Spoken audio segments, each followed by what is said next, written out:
When people think of ancient global trade, they imagine Rome, India, China.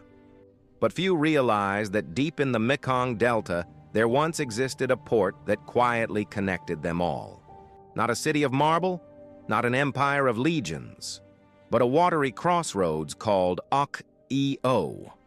So what was actually traded through Ak-e-o? And how did those goods reshape Southeast Asia forever? Ak-e-o was not a city with stone gates or towering palaces. It was a network. Canals linked the sea to inland settlements. Boats moved where roads did not. Merchants arrived not as conquerors, but as carriers of exchange. This was part of the Funan world, a maritime society shaped by tides, rivers, and monsoon winds. Ak-e-o didn't dominate the seas. It connected them. So what flowed through this port?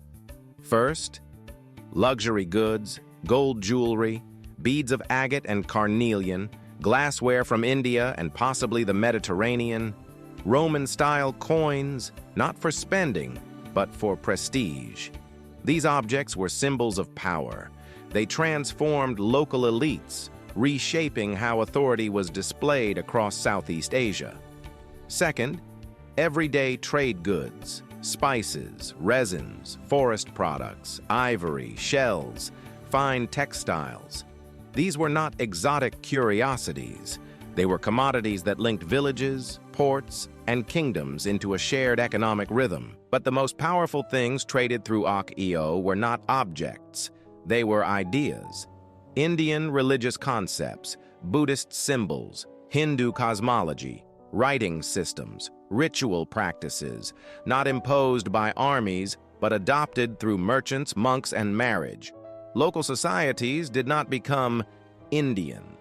They became Southeast Asian in new ways.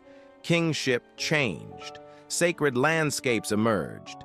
Temples rose where canals once met the sea. Trade didn't erase cultures, it reframed them. Because of Ak-e-o, Southeast Asia did not sit on the edge of history. It became a central corridor between the Indian Ocean and the South China Sea. Later ports, from the Malay Peninsula to Java, followed the same model. Maritime networks, cultural blending, power built on connectivity, not conquest. Ak-e-o set the pattern. Ak-e-o vanished beneath mud and water. Its canals filled. Its ships sailed elsewhere.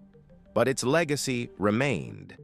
It proved that long before modern globalization, Southeast Asia was already shaping the world, quietly, fluidly, and forever. And the seas remembered.